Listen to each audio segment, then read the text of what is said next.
mujer, el de los menores, el agrícola y ganadero, domicilio, casa particular o trabajo doméstico, transporte, aprendizaje, vías del mar y, por supuesto, los trabajadores del Estado de Guatemala, o sea, la ley del servicio civil.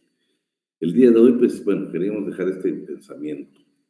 Para tener éxito, tu deseo de alcanzarlo debe ser mayor que tu miedo al fracaso. Entonces, vamos a estar hablando de la mujer. En el artículo 139 del Código de Trabajo se refiere a la mujer campesina o mujer en trabajo agrícola y ganadero. Este artículo lo que señala es que dice que hay muchas mujeres que trabajan con el jefe de familia, que es un campesino, y su trabajo se vuelve coadyuvante o complementario. Pero si tiene la anuencia del patrono, esta trabajadora se le va a denominar trabajadora campesina o trabajadora precisamente agrícola o ganadera. Entonces, dice, todo trabajo agrícola o ganadero desempeñado por mujeres con anuencia del patrono da el carácter a aquellas, o sea, las mujeres, y a estos, hablando de los menores, de trabajadores campesinos. Vean qué interesante. Se le va a llamar mujer trabajadora campesina o mujer campesina. Aunque dicho trabajo se le atribuye la calidad de coadyuvante complementario, no es un trabajo directo, pero con solo el hecho que le estén ayudando al campesino, que es el jefe de familia, ya se constituye en una mujer campesina, hablando de un régimen especial de trabajo. Prohibiciones. ¿Qué se les prohíbe a las mujeres? Trabajar en lugares insalubres y peligrosos. Eso definitivamente está prohibido para las mujeres. Yo les agregué aquí que no se les olvide descargar. Tengan dentro de su biblioteca el Reglamento de Salud y Seguridad Ocupacional, el Acuerdo Gubernativo número 229 de 2014. Ténganlo. ¿Por qué? Porque le va a servir muchísimo para conocimiento en estos dos temas. Es más, si usted quiere elaborar un reglamento interior de trabajo, que no se le olvide que hay una minuta del Ministerio de Trabajo en su página. Pero, por ejemplo, creo que 44, 42, 44 es un artículo que hay que modificarlo y aplicar el Reglamento de Salud y Seguridad Ocupacional. Entonces, se lo dejé ahí para que usted lo tenga, lo descargue y lo tenga como su biblioteca. Vamos a ver derechos laborales de la mujer trabajadora. Protección especial, diferencia entre solteras y casadas, protección ante la discriminación, la maternidad, el derecho a la movilidad, post licencias y los salarios, creación de centros infantiles o guarderías y la intervención que debe tener la Inspección General de Trabajo. Entonces, por ejemplo, a partir del artículo 151, primero nosotros encontramos que vamos a ver de que para que usted anuncie una oferta de trabajo, no se le permite la discriminación, ni por razón de raza, sexo y todo lo demás que establece el artículo. Eso significa que el día que usted tenga su empresa, asesore, que le consulten, por favor, que no se le olvide el 151A, que no pueden discriminar en una u otra. Por ejemplo, si se van a contratar maestros de un colegio, si el colegio es católico o es evangélico, no pueden ustedes anunciar que van a contratar solo personal católico o solo personal evangélico. Eso no se puede. ¿Sí? No pueden llegar ustedes a esa discriminación.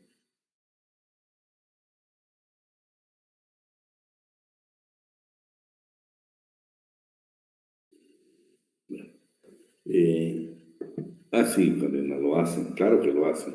Pero ahora lo que yo pretendo es de que usted vamos a conocer bien la ley, entonces por favor usted no lo va a hacer. Y si le piden, usted le dice, mira, que dice el artículo 151, inciso A. ¿Y eso qué me implica? Que si no estás haciendo las cosas correctamente, te va a implicar de que precisamente tengas un tipo de sanción. Te van a imponer lo que es una prohibición, te van a imponer una sanción contenida en el artículo 272 a través de un delegado departamental de la Inspección General de Trabajo. y puede ser tantos salarios mínimos, que de una vez suma le dice, mira, si te ponen el máximo, son 10 salarios mínimos, me puede hacer tanto dinero. Entonces, tenés que hacer las cosas correctamente. Si querés un trabajo específico, tenemos que pedir autorización a la Oficina Nacional de la Mujer y a la Inspección General de Trabajo. Eso es lo que más o menos lo vamos a ver. Protección especial. En el artículo 147 del Código de Trabajo dice, el trabajo de las mujeres debe ser adecuado especialmente a su edad, condiciones de estado físico y desarrollo intelectual y moral. Artículo 151, inciso B. No puede hacerse diferencia entre solteras y casadas o con responsabilidades familiares. Vean, nosotros utilizamos mucho el término de madre soltera. Se van a dar cuenta que una ley que es dignificación de la mujer habla ya no de madre soltera, habla de jefas, así, jefas de hogar. Lo vamos a leer. Pero lo interesante, por ejemplo, en este caso, es de que el día que usted le requieran sus servicios, no puede indicar necesito señorita soltera. No se puede.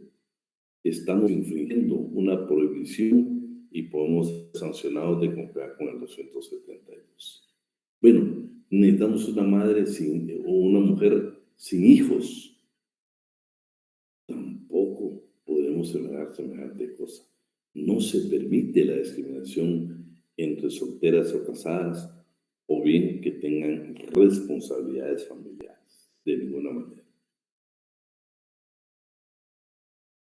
Imagínate, todavía Corina dice, agregan, y sin compromiso para extender la jornada de trabajo sin pagar tiempo extraordinario. Entonces, lo interesante es de que el hecho que nosotros conozcamos esto es para que, es la verdad, es de que nosotros el día que tenemos que asesorar lo hagamos con eficiencia, lo hagamos con conocimiento.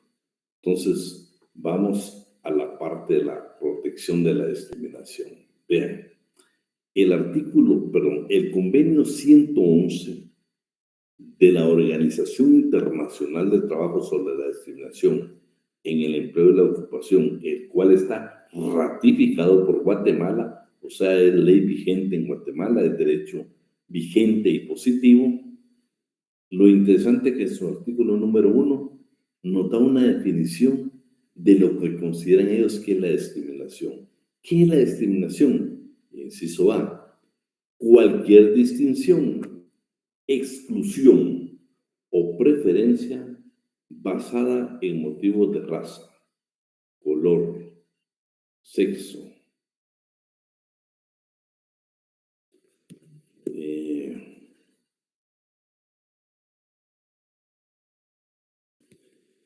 bueno, vamos a ver. Dice cualquier distinción, exclusión, preferencia basada en motivos de raza, color, sexo, religión, opinión pública, ascendencia nacional u origen social que tenga por efecto anular o alterar, ¿sí?, la igualdad de oportunidades o de trato en el empleo y la ocupación. Eso es lo que dice precisamente este artículo. Pero bueno, entonces para que analicemos bien el 151, es lo que estamos hablando. Está prohibido anunciar por cualquier medio sus ofertas de empleo especificando como requisito llenar plazas según el sexo, raza, etnia, estado civil de la persona. Si usted por naturaleza de trabajo necesita exactamente la autorización de la Inspección General de Trabajo y la Oficina Nacional de la Mujer. En el artículo 102 de la Constitución también se habla. No debe establecerse diferencia entre casadas y solteras en materia laboral. Artículo 137. Se prohíbe la discriminación por motivo de sexo, raza, religión. Vean qué interesante lo que lee esto. Credos políticos, situación económica, por la naturaleza en los centros donde obtuvo formación escolar o académica y de cualquier otra índole para la obtención de empleo en cualquier centro de trabajo. Eso es prohibido ustedes. Vean lo que dice. En lugares, o sea, usted no puede discriminar, vamos a contratar solo de universidades privadas. Eso no solo es ilegal, sino que esa prohibición puede provocar una sanción contra el patrón. Por eso dice, donde obtuvo formación escolar o académica. Tampoco por la situación económica nos pueden discriminar. Lo dice la ley.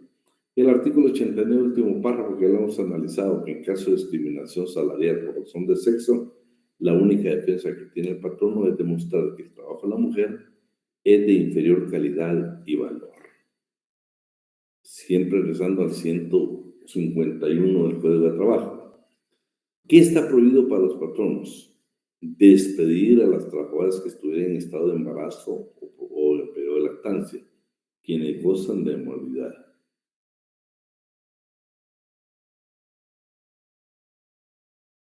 Después vamos a ver ahorita.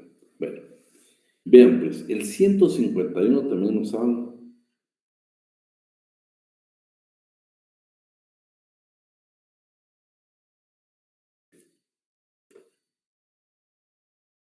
Solo déjenme ver a quién nos está escribiendo aquí.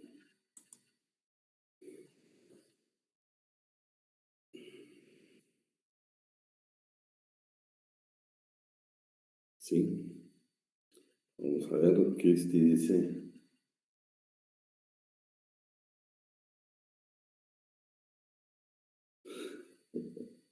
Pues sí, imagínate, si era para secretaria, no era para modelo, ¿va? Querían patojas, dice Cristina, que midieran unos 65 y con disponibilidad de horario abierta y que no estudiaran ni nada. La verdad que es un abuso, ¿va? Imagínate lo que dice Corina, que dejan abierto hasta que uno no tenga compromisos para poderlo explotar. Bueno, continuamos, pues entonces, la regla general es que en periodo de lactancia o embarazo, regla general, el patrón no puede despedir. ¿Por qué? Porque la mujer trabajadora goza de inamovilidad. Sin embargo, está la excepción. Por una falta grave y con autorización judicial, sí puede el patrono despedir a una trabajadora en estado de embarazo o en periodo de lactancia. Esa es la excepción, pero necesita autorización judicial. Sin eso no lo puede llevar a cabo. También es interesante que este artículo señala que en caso de la mujer embarazada debe notificar al patrono que está embarazada. Bueno, desde ese momento él tiene que darle consideraciones. Tiene 2 meses para llevar el certificado, la constancia que está embarazada, y el patrono tiene la obligación que 3 meses antes del alumbramiento no la puede poner a ejecutar trabajos que requieran un esfuerzo físico considerable, por supuesto que atente contra la vida de la trabajadora o bien de su hijo. Y el pre y el post. El pre y el post, pues ya hemos hablado que toda madre trabajadora tiene derecho a un descanso retribuido con el 100% de su salario durante los 30 días que preceden al parto y 50 días los 54 días siguientes. Los días que no pueda disfrutar antes del parto se acumularán. Usted sabe que ustedes que son mujeres saben que tienen derecho a 84 días. Ya sea que han tomado menos del pre y el post, el pre y el post. Si toman menos de todos modos, usted los puede tomar en el post. Tiene derecho a 50 días totalmente remunerados. En el inciso A y el B lo que dice, le corresponde al patrono pagarlo, pero si usted está afiliada al Instituto Guatemalteco de Seguridad Social, es el instituto que le va a pagar esos 84 días, escuchen, y tiene que ser el 100% del salario. Creo que muchas de ustedes que han sido mamás pues, han corroborado este extremo que regula el artículo este. Fíjense que también es interesante que este artículo, cuando lo leamos completamente, se van a dar cuenta que si la madre en esos 84 días está trabajando en otro lugar, va a perder ese derecho. Por eso la Constitución en el 102, inciso K, la Constitución Política Pública de Guatemala, espérate a ver, dice lo siguiente, la madre trabajadora gozará de un descanso forzoso. No puede la madre ir a trabajar a otro lugar, eso le va a provocar problemas. Luego tenemos los descansos pre y post, pueden ser ampliados en unas complicaciones físicas por prescripción médica, o sea, pueden ser ampliados. Licencias por aborto no intencional. Lo que dice acá de que si es un aborto no intencional o un parto prematuro, tiene derecho a la mitad del pre y el post, o sea, 42 días. Si es por adopción, únicamente va a tener derecho al post, o sea, los 54 días. Eso lo establece la ley. La lactancia. Por supuesto, ustedes saben que la mujer tiene derecho a 1 hora, ya sea media hora en cada jornada, o bien se toma 1 hora para ingresar después de su trabajo o salir una hora antes de terminar su jornada de trabajo. Lo interesante con la lactancia es que el artículo 153 dice que son 10 meses y dice que, salvo que por cuestión médica, esta debe prolongarse. Fíjense que no habla hasta que máximo. Sin embargo, pues los patronos a veces le aplican supletoriamente esta ley que es de 1973, que sigue un derecho vigente, pero un derecho obsoleto, una reforma increíble que tiene que ser de forma inmediata. ¿Por qué? En el artículo 2 dice, el periodo de descanso con motivo de la lactancia se fija en 10 meses. A partir del momento del parto, no señores, esta norma ya fue superada con el 153 del Código de Trabajo, donde establece que es cuando regrese, no es del momento del parto, no, cuando regrese a sus labores. A partir de ahí comienza la lactancia. En esto dice a partir del parto, entonces esta ley ya no es aplicable. 12, el artículo 3.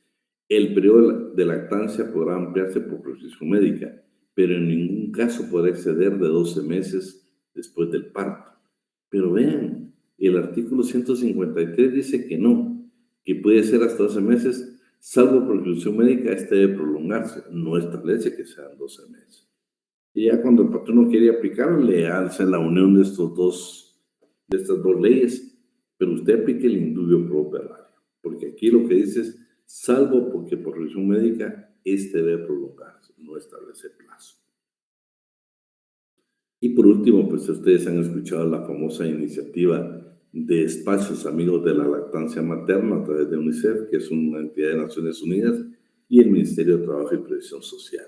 Esto concretamente están ellos haciendo una labor para que muchas instituciones del Estado y empresas del sector privado puedan unirse, crear un espacio físico para que la madre trabajadora precisamente pueda lactar a su hijo.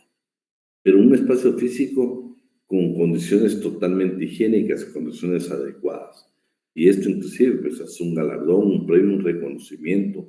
Han tratado de hacerlo, que para mucha empresa es importante porque es un reconocimiento por una entidad de Naciones Unidas. Hay ya tal vez no cientos, pero sí hay muchísimas empresas del sector privado y también del sector público, como el Ministerio de Trabajo y Previsión Social, el INDE y otras entidades que ya están cumpliendo o ya se adherieron a este proyecto que se llama Iniciativa de Espacios Amigos de la Lactancia Materna. Aquí, por ejemplo, les dejo algunos datos como PERRI, como el Hospital Hermano Pedro de Antigua Guatemala, el propio Ministerio de Trabajo y Previsión Social, el Grupo Financiero GIT, Credomatic y el INDE. Si se dan cuenta, pues no, hay un sinnúmero y únicamente le dejé las que yo consideré oportunas. Las licencias van a ser remuneradas y ustedes que han gozado saben que los días de asueto pues definitivamente son adicionales, no van incluidos dentro de los 84. Los 84 son únicamente y exclusivamente para el periodo del pre y el post y deben de respetarse los descansos del día de asueto, los semanales y las vacaciones. ¿Cómo debe pagarse? Está establecido también en la ley. La forma de pagarse en el artículo 153 está la forma como deben, y ustedes que son madres, muchas trabajadoras, saben la aplicación que le hacen en cuanto al salario. El 155, que es la creación de guarderías o bien centros infantiles. Fíjense que esta norma es las normas pues, complicadas que siempre el legislador quiere dejar para no perjudicar al sector empresarial. Pero vean, la norma general lo que dice es que si una empresa tiene más de 30 trabajadoras, tendría la obligación de acondicionar un lugar precisamente de guardería o centro infantil. Claro, más adelante dice, de acuerdo a las posibilidades económicas del patrón, será haciéndolo gradualmente. Una empresa con 30 mujeres trabajadoras es una empresa sólida, tiene la capacidad precisamente para tener un centro infantil o una guardería. ¿Sí?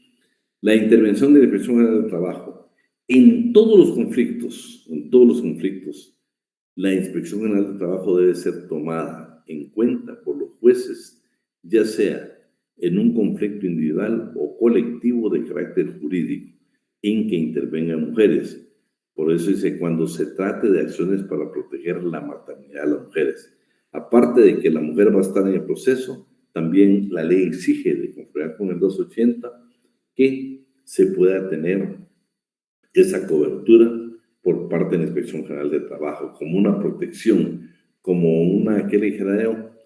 Como algo adicional para hacer valer sus derechos de la mujer en un órgano jurisdiccional. Interviene la Inspección General de Trabajo para apoyar a la mujer. De eso se trata el 280. Dice mecanismos en la esfera de trabajo.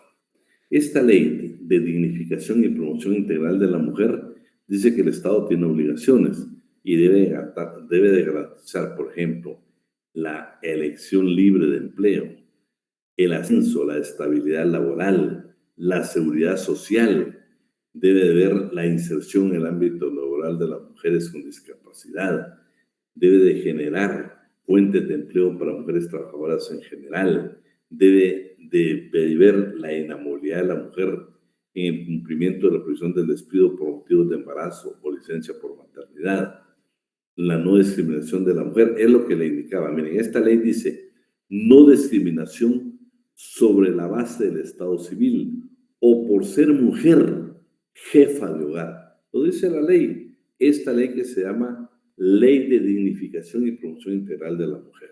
¿Sí? Ahí vamos.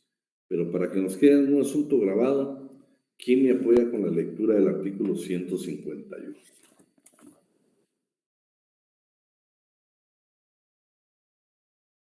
Bueno, ¿qué pasó? Hoy si vienen cansados de los exámenes. 152, licenciado. 151. 151, permítame. Ok, 151. Se prohíbe a los patronos. Inciso A. Anunciar por cualquier medio sus ofertas de empleo, especificando como requisito para llenar las plazas el sexo, raza, etnias y estado civil de la persona, excepto que por la naturaleza propia del empleo, este requiera de una persona con determinadas características. En este caso, el patrono deberá solicitar autorización ante la Inspección General de Trabajo y la Oficina Nacional de la Mujer. Inciso B. Hacer diferencia entre mujeres solteras y casadas y o con responsabilidades familiares para los efectos del trabajo. Inciso C.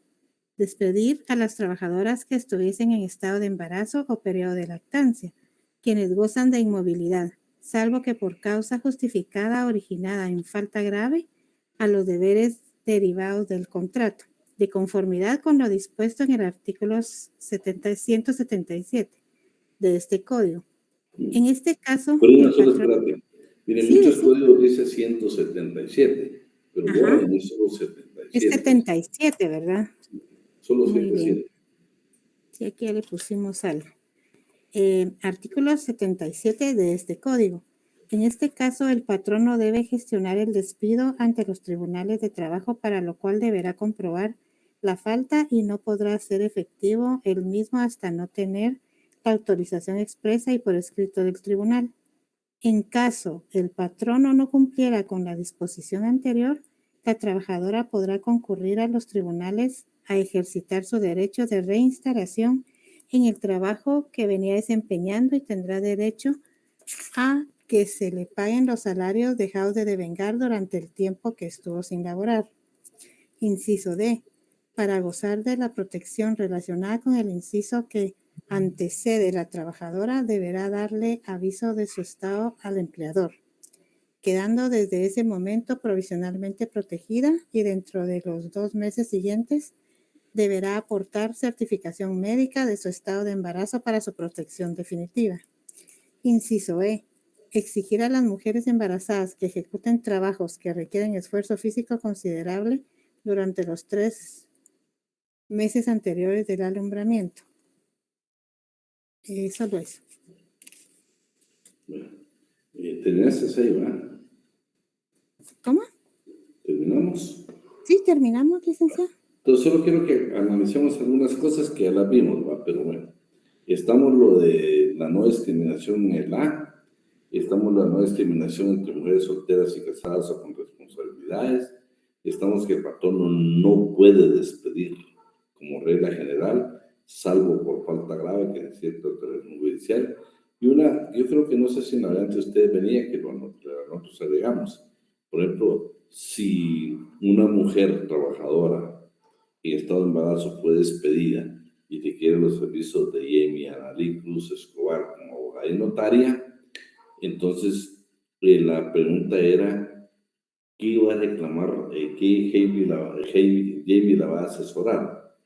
¿El pago de indemnización y prestaciones o la reinstalación? Claro que la reinstalación, ahí no es el pago de indemnización y prestaciones, no, es la reinstalación.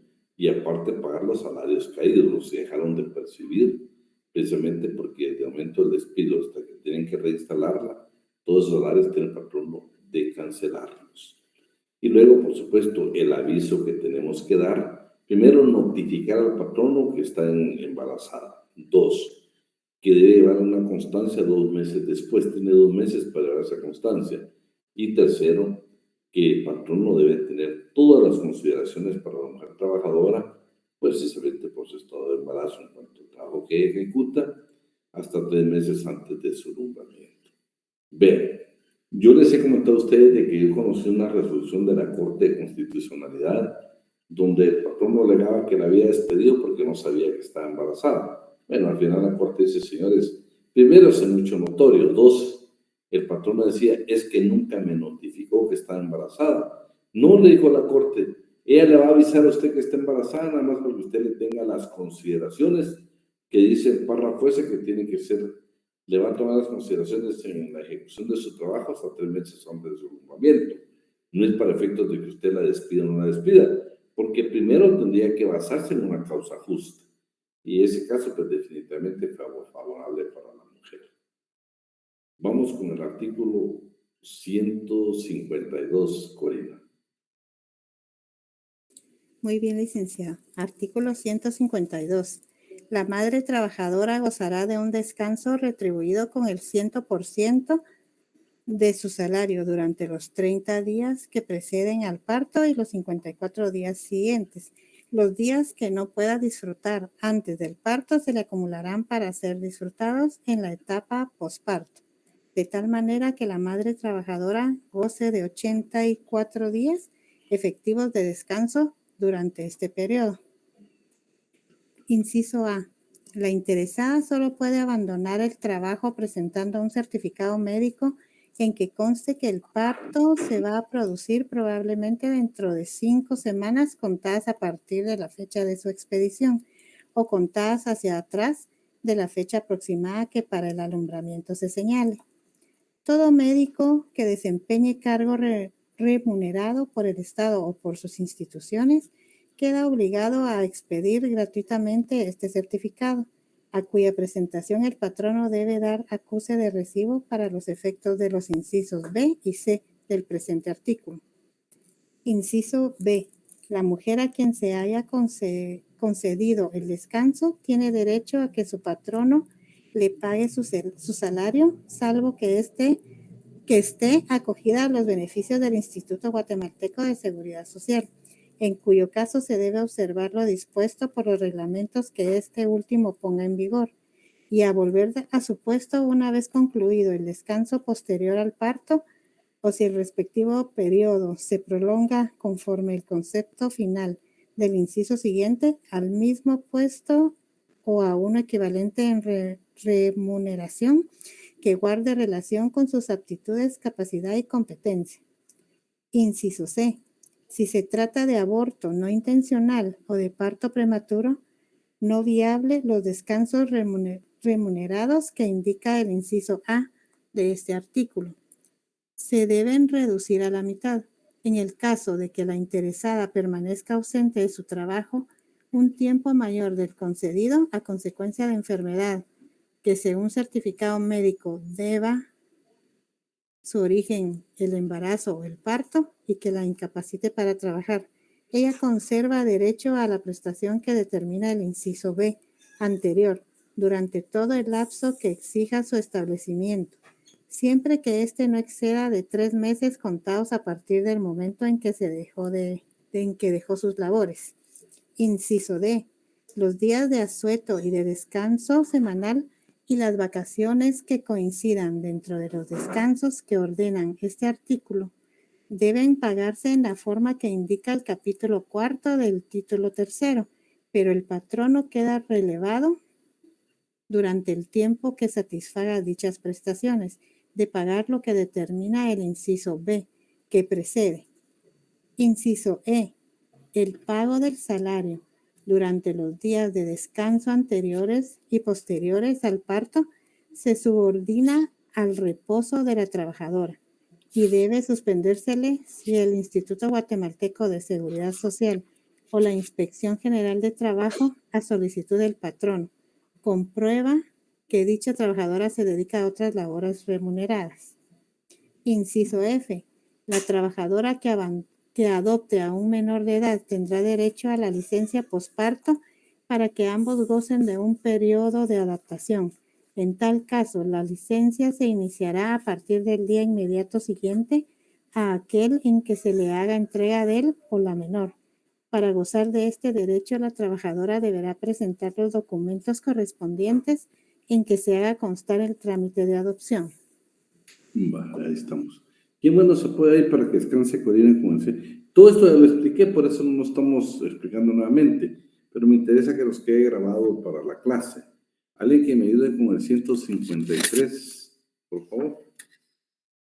Ingrid Johanna Guzmán. Con mucho gusto. Vamos, Sonia, por favor. Gracias, Lic. Buenas noches. Artículo 153, reformado por el artículo 13 del decreto 6492 del Congreso de la República. Toda trabajadora en época de lactancia puede disponer en el lugar donde trabaja de media hora 2 veces al día durante sus labores con el objetivo de alimentar a su hijo. La trabajadora en época de lactancia podrá acumular las 2 medias horas a que tiene derecho y entrar 1 hora después del inicio de la jornada o salir 1 hora antes de que ésta finalice, con el objeto de alimentar a su menor hijo o hija. Dicha hora será remunerada y el incumplimiento dará lugar a la sanción correspondiente para el empleador. El periodo de lactancia se debe computar a partir del día en que la madre retorne a sus labores y hasta 10 meses después, salvo que por prescripción médica, deba prolongarse. Seguimos. Artículo 154. El salario que debe pagarse durante los descansos que ordenan los 2 artículos anteriores debe calcularse así. A. Cuando el trabajo se pague por unidad de tiempo, el valor de las prestaciones que indica el artículo 152 se debe fijar sacando el promedio de salarios ordinarios y extraordinarios devengados durante los últimos 6 meses o fracción de tiempo menor. Si la trabajadora no ha ajustado este término, contados en ambos casos a partir del momento en que ella dejó sus labores y el valor de las prestaciones que indica el artículo 153 se debe calcular tomando como tiempo de trabajo efectivo el que se emplee en los descansos respectivos. Y B, cuando el trabajo se pague de otra manera, el valor de las prestaciones que indica el artículo 152 se debe fijar sacando el promedio de los salarios devengados durante los últimos 90 días o fracción de tiempo menor. Si la trabajadora no ha ajustado este término contados en ambos casos, a partir del momento en que ella dejó sus labores y el valor de las prestaciones que indica el artículo 153 se debe determinar dividiendo el salario devengado en el respectivo periodo de pago por el número de horas efectivas trabajadas y estableciendo luego la equivalencia correspondiente. ¿Continúo? Por favor. Artículo 155. Todo patrono que tenga a su servicio más de 30 trabajadoras obligado a acondicionar un local a propósito para que las madres alimenten sin peligro a sus hijos menores de 3 años y para que puedan dejarlos allí durante las horas de trabajo, bajo el cuidado de una persona idónea, designada y pagada por aquel. Dicho acondicionamiento se ha de hacer en forma sencilla dentro de las posibilidades económicas del patrono, a juicio y con el visto bueno de la Inspección General de Trabajo. Bueno, es lo que ya eso pues ya lo vimos, ¿verdad? Ya no lo vamos a repetir. Entonces, con esto terminaríamos. No sé si tenemos alguna pregunta ahí con el trabajo de las mujeres. La idea es de que cuando usted asesore, pues ahora tenga base legal para poderlo hacer de una manera más eficiente. ¿Sí? Bueno, pasamos hoy al trabajo de los menores de edad. Definición, capacidad para contratar su trabajo, protección especial, derechos del trabajador adolescente, autorizaciones de prohibiciones, autorización del Ministerio de Trabajo y Previsión Social y la responsabilidad penal de los patronos. En la definición, definitivamente, nos vamos a ir a lo que es un adolescente trabajador en el sector formal y un adolescente trabajador en el sector informal. Para esto, pues vamos a llegar a la famosa Ley Integral para la Niñez y la Adolescencia, la famosa Ley Pina, que ustedes creo que ya la vieron en penal. Vean, estamos siempre insistiendo con los 15 años. Es una pregunta que no sé si en adelante de ustedes la agregamos, pero la volví a agregar en una de las dos variantes porque necesito que estemos convencidos, pero convencidos con base legal, que en Guatemala para trabajar son 15 años. Y para eso, pues tomamos nosotros de base, escuchen, la propia página del Ministerio de Trabajo y Previsión Social, vea la definición que tiene el Ministerio de Trabajo, pues, véanla bien, de lo que es el trabajo de un adolescente trabajador. Y mire lo que dice. Según, está en la página del Ministerio, te ingresa y lo va a encontrar. El Ministerio de Trabajo y Previsión Social, adolescente trabajador, es la persona física que con la edad legal mínima, óigame, con la edad legal mínima, presta sus servicios retribuidos, subordinados a otra persona, a una empresa o institución, si su edad es menor, vean lo que dice, si su edad es menor, o sea, si la edad es menor de 15 años, si su edad es menor a la legalmente establecida, puede ser considerado como trabajo infantil, el cual es ilegal. Lo dice el propio ministerio. Claro, él agrega, para laborar deberá tener permiso otorgado por el Ministerio de Trabajo y Previsión Social. Eso ya no es factible. Ellos mismos están indicando que si es menor de 15 años, de veras, es considerado trabajo infantil y es ilegal. Guatemala es parte, ¿sí?, de las naciones que luchan para erradicar cualquier forma de explotación infantil. Menos de 15 años, el mismo Ministerio de Trabajo lo considera trabajo infantil y dice que es ilegal. Entonces, más claro no podemos tener la norma de los 15 años. Ahora vamos a la ley Pina. Vean que esta ley tiene una definición de lo que es un adolescente trabajador. Un adolescente trabajador en el sector formal y un adolescente trabajador en el sector informal. Artículo 63. Ley de Protección Integral para la Niñez y la Adolescencia. La famosa ley Pina.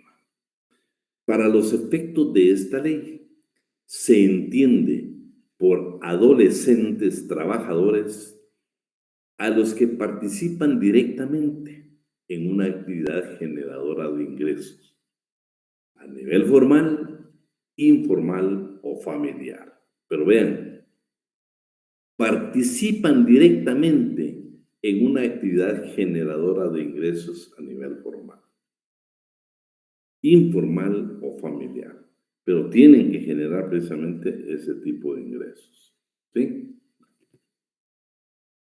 Dice, dicho trabajo adolescente debe ser equitativamente remunerado y realizado en condiciones adecuadas a su edad, capacidad, estado físico, desarrollo intelectual, acorde a los valores morales, culturales y no deberá interferir en la asistencia a la escuela.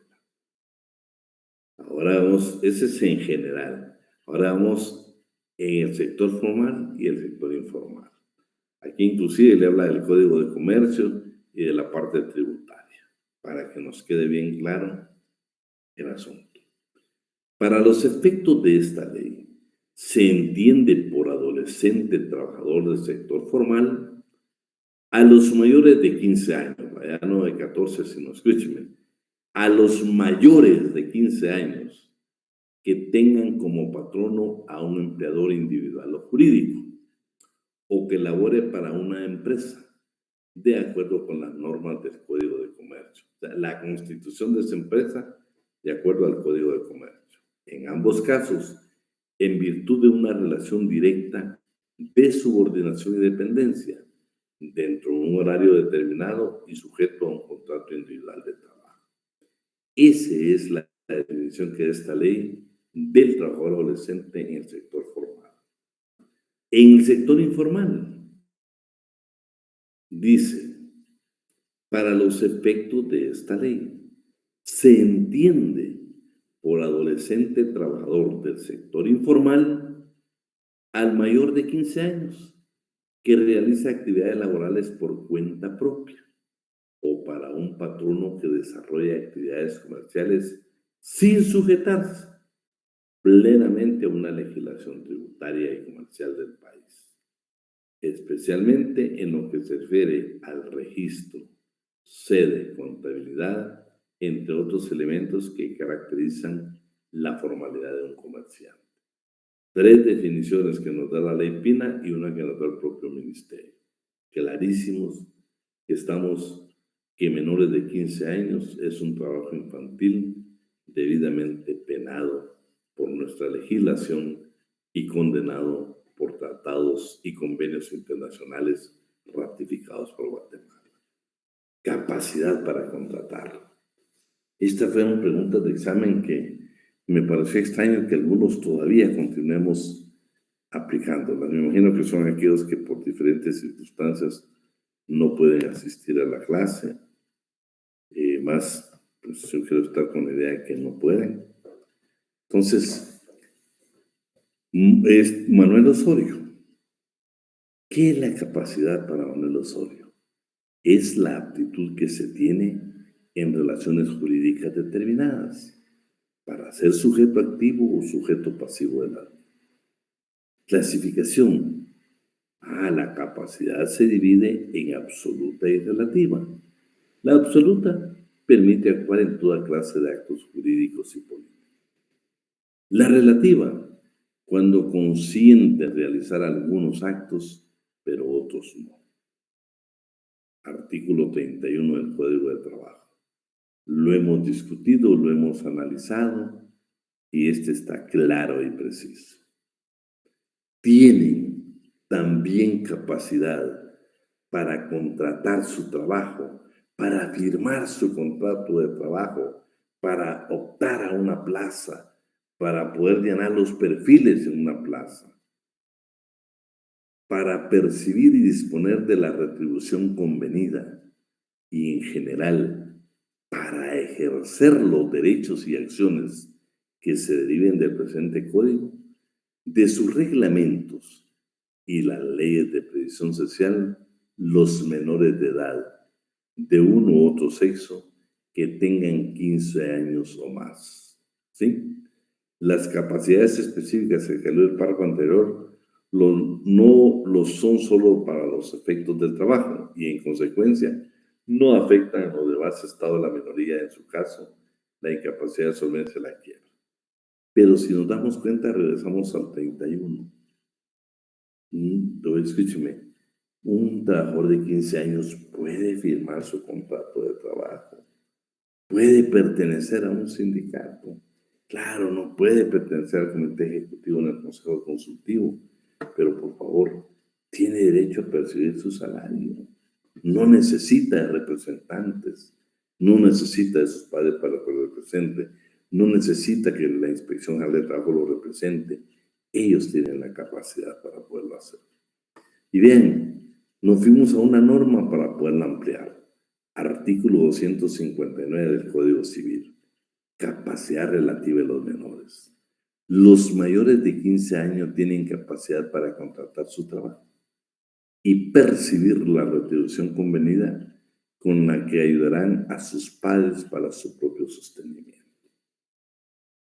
Artículo 3, numeral 3, artículo 2, numeral 3, Convenio 138 de la Organización Internacional del Trabajo, la edad mínima. La edad mínima fijada en cumplimiento de lo dispuesto en el párrafo 1 del presente artículo no deberá ser inferior a la edad en que cesa la obligación escolar o en todo caso a 15 años de edad. Es un convenio ratificado por Guatemala. Artículo 4, inciso A. Acuerdo Ministerial número 260-2019. Procedimiento para la efectiva aplicación en Guatemala del Convenio 138 de la Organización Internacional del Trabajo sobre la edad mínima de admisión al empleo. En aplicación al Convenio 138 de la OIT sobre la edad mínima de admisión al empleo, se establece el siguiente procedimiento. Inciso A. Los menores de 18 años, escuchen, los menores de 18 años y mayores de 15 años de edad, la Inspección General de Trabajo, a través de la delegación departamental, escuchen, únicamente dice, va a registrar los datos del solicitante, o sea, del menor de 15 años, entre 15 y 18. Y extenderá una constancia firmada. No es un permiso, es una constancia. ¿Por qué? Miren qué va a tener esta constancia, miren qué datos va a contener. Extenderá una constancia firmada y sellada por el delegado departamental. Estamos hablando de la Inspección General de Trabajo, en la que deberá hacer, vea lo que hace esa constancia, en la que deberá hacer del conocimiento del menor de edad de las peores formas de trabajo infantil y el tipo de actividades al que le es prohibido prestar sus servicios. O sea, le van a hacer ver, usted no puede trabajar en estos trabajos, ¿sí? Le vamos a decir, miren, las peores formas de trabajo infantil son estas.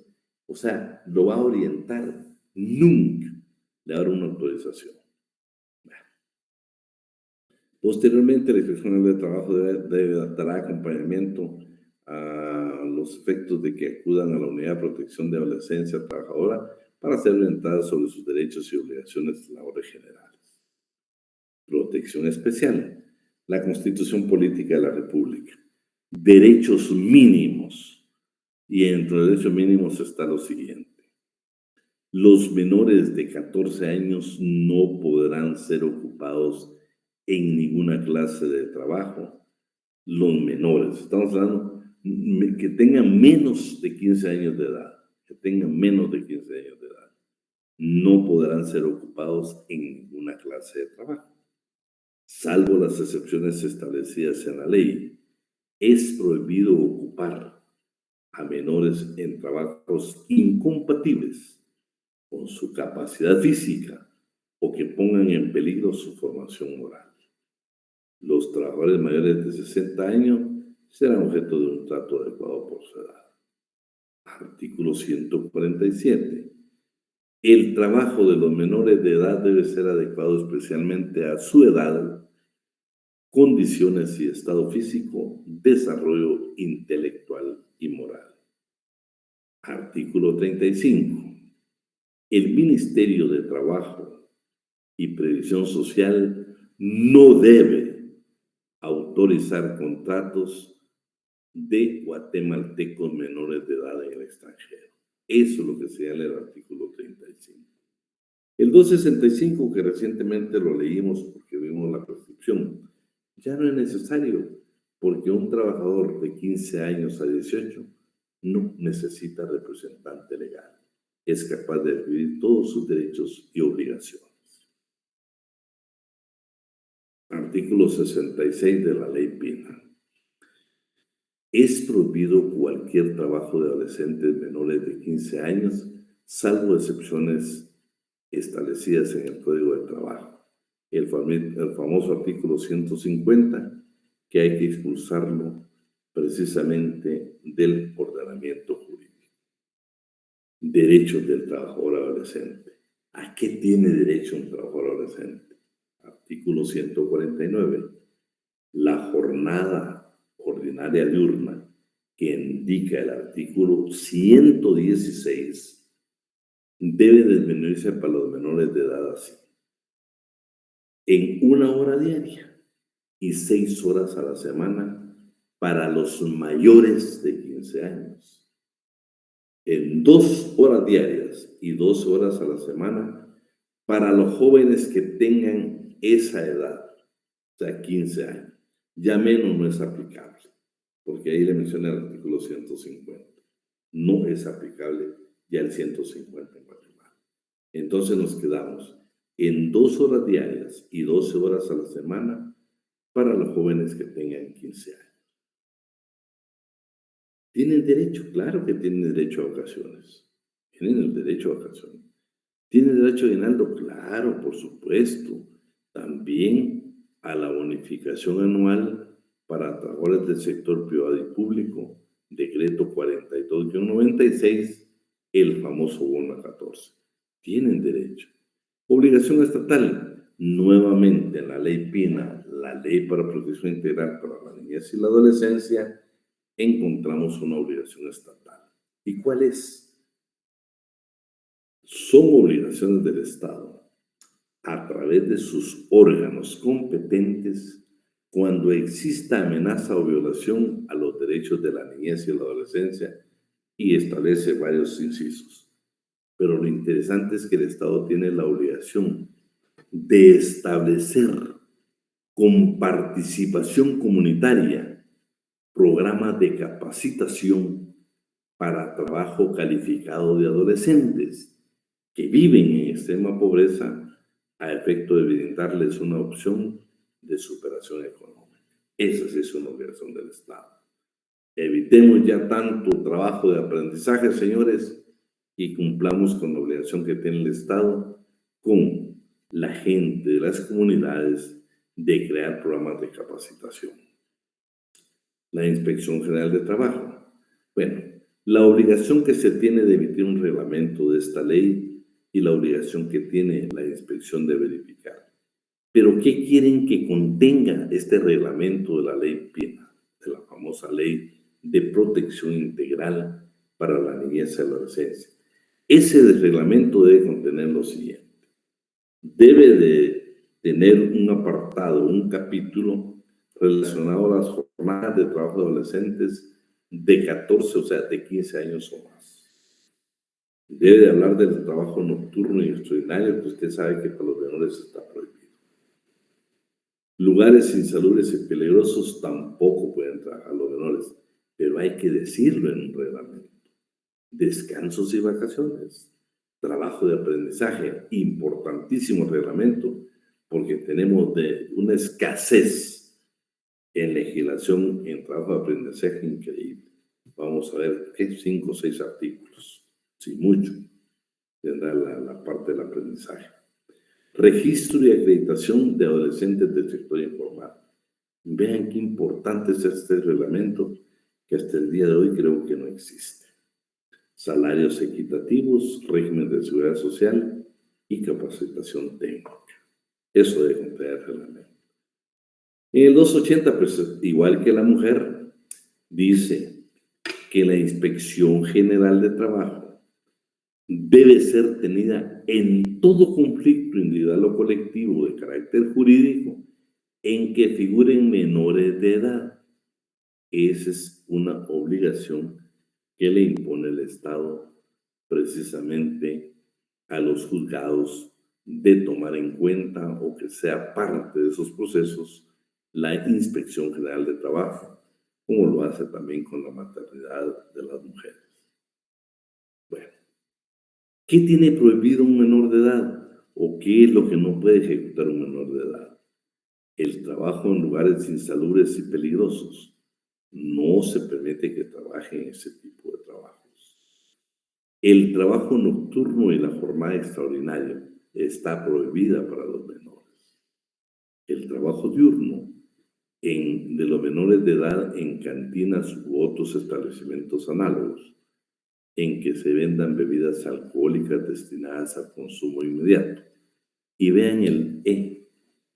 Está prohibido el trabajo de los menores de 15 años. Es regla general, no es la excepción, la regla general, por lo que el 150 tiene que ser ya reformado. Y la ley Pina también establece que no tiene el trabajo nocturno. Fíjense que la ley Pina todavía, que por cierto para mí tiene que ser reformada, dice que se prohíbe el trabajo de los menores de edad nocturno de las 20 horas de un día a las 8 horas del día siguiente. Esto ya violenta una norma del Código de Trabajo donde dice que definitivamente tienen prohibida la jornada nocturna. Ustedes saben que la jornada nocturna, ¿cuál es su horario? De 6 de la tarde, o sea, las 18 horas de un día, para 6 de la mañana del siguiente día. Esa es la norma general. Esto tiene que ser reformado, que habla de las 20 horas, no sé, allá habla muy claro y tenemos que proteger precisamente al adolescente trabajador. En trabajo peligroso, insalubre o penoso, el trabajo realizado en locales perjudiciales a su formación, ya sea desarrollo físico, psíquico, moral y social. También el trabajo que sea realizado en horarios y locales que no le permitan comparecer en la escuela. Vean lo que dice este artículo 72. Y el 150 que quiero que me apoyen a leer. Definitivamente hay que expulsarlo del ordenamiento jurídico. No es posible que siga en la ley.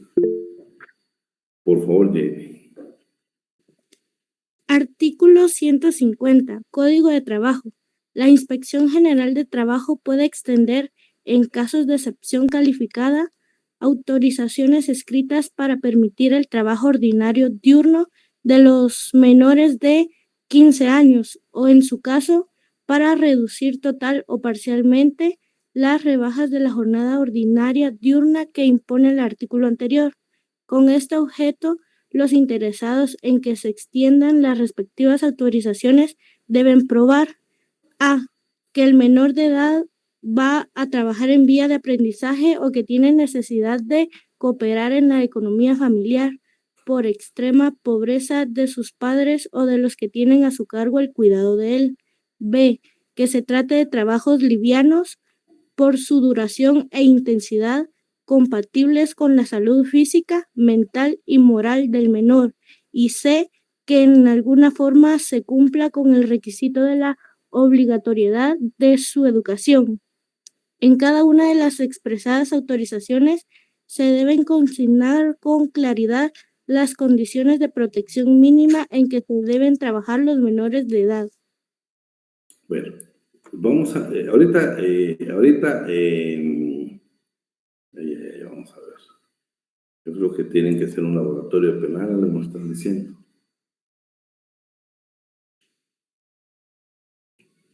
Licenciado, perdone, fíjese que sí, tenemos que hacer un laboratorio respecto al curso de Derecho Penal. No sé si usted sería tan amable de darnos este tiempo para poder realizar este laboratorio. Y perdone la molestia, licenciado. No, mire, jóvenes, solo quiero terminar con un último punto. 156 bis, Código Penal. Quien emplea personas menores de edad en actividades laborales lesivas y peligrosas que menoscaben su salud, seguridad, integridad y dignidad, serán sancionados con prisión de 2 a 4 años y multa. Hay delitos, ya lo hemos platicado. Lo dejamos ahí para que ustedes puedan estar en su laboratorio, y les espero el próximo miércoles, porque saben que el lunes pues hay descanso. Nos vemos, si os quiere, el próximo día viernes. Un fuerte abrazo.